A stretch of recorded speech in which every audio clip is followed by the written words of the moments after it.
On this episode of Ship Shape, we're sitting down once again with technical designer Randy Vasquez, who's going to take us through the very, very early white box of the Crucible interior. Randy, how you doing? Doing good. How about yourself? Good. Good. You ready to do this one more time? Let's do this. All right. Today we'll be looking at the Crucible, and kind of you can see right here, this is the kind of overall layout of the Crucible itself. So let's actually get you in. Actually, let me go to this real quick. So this kind of just breaks down the levels and layers of the Crucible. Again, this is really early concept, really early on, just designs in general. So we're going to go ahead and close that out and then jump in game. All right. So kind of what I've been working on is just building out the interior layouts. This is about maybe a week or so, maybe a little bit more. You haven't been on this into the very process. long. No. This is very early in the process. It really is, and this kind of touches some salvage, it touches repair, and probably a few other systems we can't talk about yet. So we're gonna get into it. So as you can see here, we're gonna go ahead and enter through the rear ramp, and this is gonna be kind of where ships are inside of it. So single-seater ships will be sitting inside of this thing.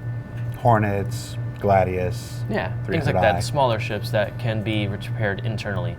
As you can see, as we first enter into this area, we have some cargo, we have where equipment would be, we have some cranes and everything set up so that way like arms can come out and kind of operate in that area. Okay. So as we continue through, we can see that we have some repair pumps, we have some fuel pumps, we have coolant pumps, so anything that ship would need to also help with refitting and resupplying. So that will also be a function of this type of ship. Okay. Now, since they're going to start on the bottom, we're going to look at we have some components on the sides, we have some airlock entryways. Basically, every single entry into the ship from the outside is going to be an airlock. Just because being a repair ship, they need to be able to get in and out of the ship at any time. So you'll also be seeing a lot of personal storages around the area, so that way they can put on suits and have equipment right there and they can re-equip right before they exit the door. This work area it's not open like this, it has doors. So yes, it'll actually be enclosed that can actually open up as well. That's just another reason for the airlocks, because yeah, exactly. All right. Yeah, some of this stuff is going to be actually open to space, while others are not going to be open to space. And we're still very much on designing a lot of the exterior as well as the interior at the same time. It's actually been really cool. Ryan Church is the one working on this ship, and he's done some awesome work. So if you look up his stuff, you'll be able to see some of the stuff he's contributed to. Constellation, Idris. Yeah, not even just us, like his other work is pretty awesome. I mean, he's kind of good. He kind of knows how to do things. So this whole area is actually a module that can come in and out, or detach and be attached. So actually, these stations up here are actually part of the module that come off. So these are going to be the internal arm operators that will actually be able to get into the rest of the ship as well.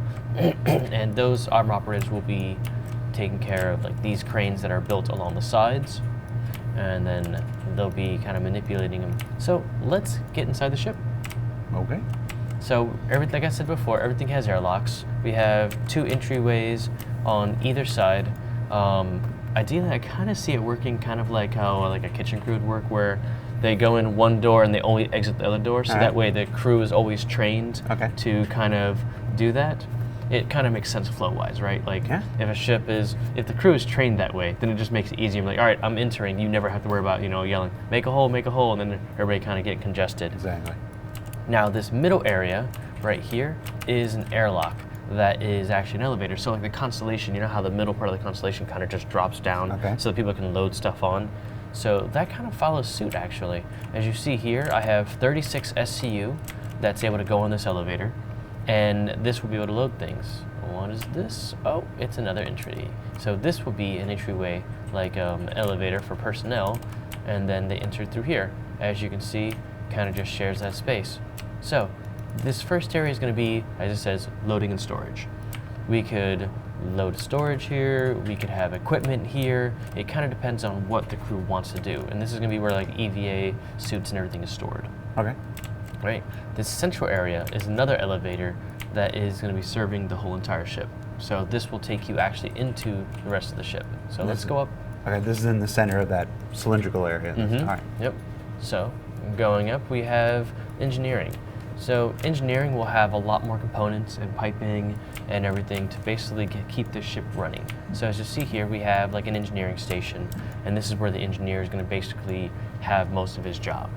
So there's also right here a repair station where they're going to be going through and doing anything to get ready for preparing for repairs and everything like that. And you had mentioned that there's going to be actually a post soon. Yeah, by the time folks see this, hopefully, there will be a detailed post on the repair system by our own Todd Pappy. So you'll get to read about repair gels and all this stuff that you have to do in preparation of repair. Nice. So that's what this station's for. So in engineering, also, it connects through airlocks again, the internal arm operations, and I'm kind of just going to show both sides to show that they both kind of feed into this this area is meant so that you can get to multiple parts of the ship multiple ways. And then this is observation deck, and we're going to have hopefully some screens set up here so that way if anybody's walking around doing something like that, you can check the status. Kind of like when you're at the doctor's and like, you know, you have the screen set up and be like, okay, this patient is set up like this. Yeah. It kind of has that type of like, we want that functionality. Okay. So hopefully like just information everywhere, right? It's a repair ship. People should know what the status of repairs are no matter where you are. So continuing on with engineering, we have components off to the wings. And this is going to be like where fuel is, where the coolants are, where ballast is. This is going to have like the drone launch bays for the front of the ship. Go on this side as well. Again, feeds into the rooms, so that way personnel space. You can even get up to the other level above, which we'll talk about in a few seconds. So the one thing that's about this room is besides the drone launch, ballast and power and fuel and stuff, this is actually where the engine array works. So as you can see here, this is the engine array, and we have large engines, one top, one bottom, and this thing actually slides across a track. So basically this thing will slide over here or slide back here, and this is going to be based on the mass. So if the center of mass changes, then the engine arrays actually will move based on where their center of mass is. Gotcha. And this is because we're taking entire other ships Yep. into our hold. Yep. It's a little more than just cargo. Mm-hmm. Gotcha. All right. Nope. So that is the main purpose. So when this needs to go in repair mode though, then basically this hole will line up with the center of the engine array. Okay. And then the player should be able to climb into it and then do your own repairs for your own ship if you need Gotcha. to. So that's kind of a unique thing for our game. We're not going to talk about drones for a while because that's going to be in another doc. So let's, instead of going to the elevator, let's go ahead and go up here now. So basically, we're up here now, and don't worry, a lot of these things you won't be able to see in the real ship. This is all just very much early on white box stuff. So this is about the earliest white box you can have, guys. So yeah, it's you said you wanted to see how the sausage was made. This is as early as the sausage is being made here. So this actually goes into the crew quarters, and 2 crew members would be sleeping in this area, and just some little lounge area for their own. And then if they want to read a book, they don't want to lay down or something like that. But each individual cruise pod will be its own dedicated escape pod as well. So Okay. if catastrophic failure happens, then they're able to jump in there and kind of get out of Dodge. So this is the crew common area where they would cook meals, they would eat, store food, kind of have like a little lounge where they can just chill and chat and stuff. Bathrooms, showers, all that stuff would be in this area right here.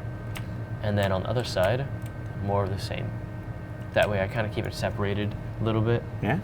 So they can kind of have some privacy, but then still have dorm mates. So let's go up to the last floor, which is the bridge. Okay. All right, so now the bridge is unique, right, in that it is meant to actually rotate. Okay.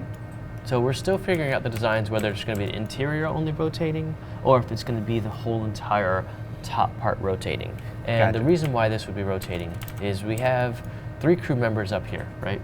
And each crew member can kind of change what they want to do on the job, right? So like the middle seat would be the pilot seat, dedicated pilot seat, and the other guys, they'd be doing arm operations, they would be doing drone operations, So various functions would be handled by the guys on the side, as well as, one could be a co-pilot, one could be helping out engineering.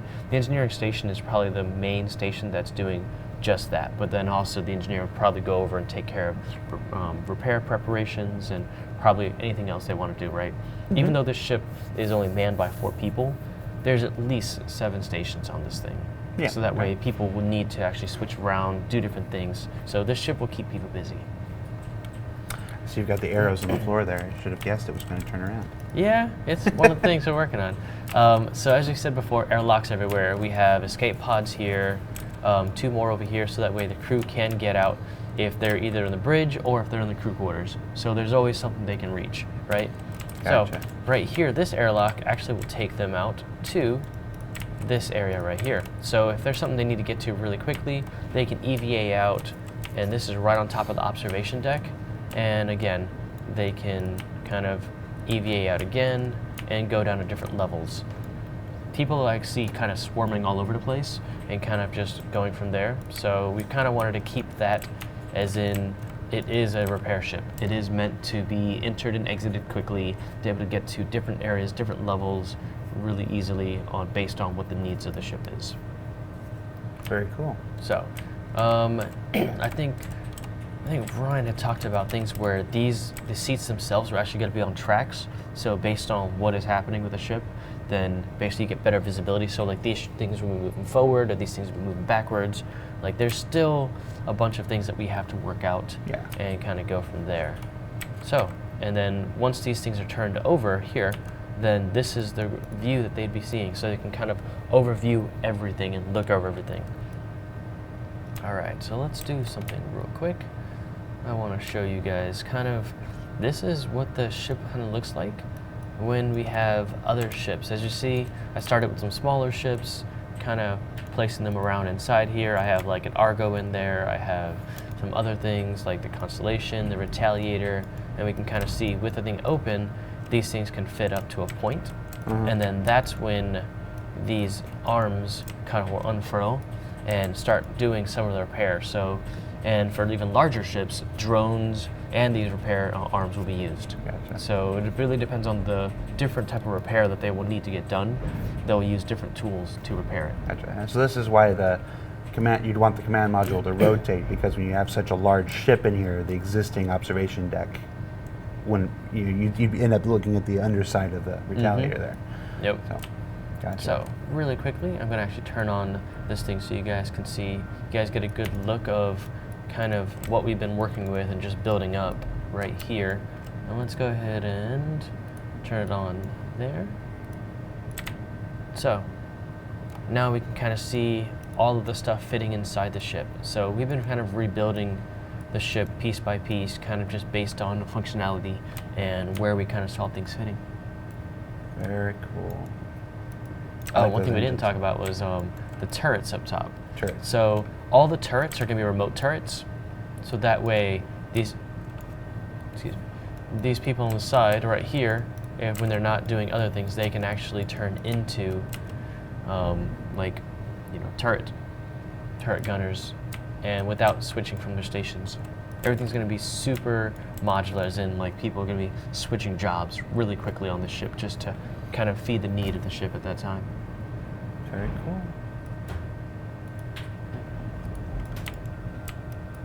And that is about it for this. I really hope you guys enjoyed it. Yeah, man, Randy.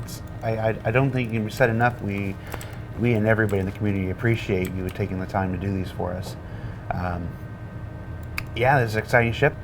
I think by the time people see this, the ship will be on sale already. You should have the design doc on repair from Todd Pappy. So yeah, it's an exciting ship, a whole new avenue of gameplay, and definitely excited to have it aboard. So Randy, thanks a lot, man. Thank you. All right, back to you guys.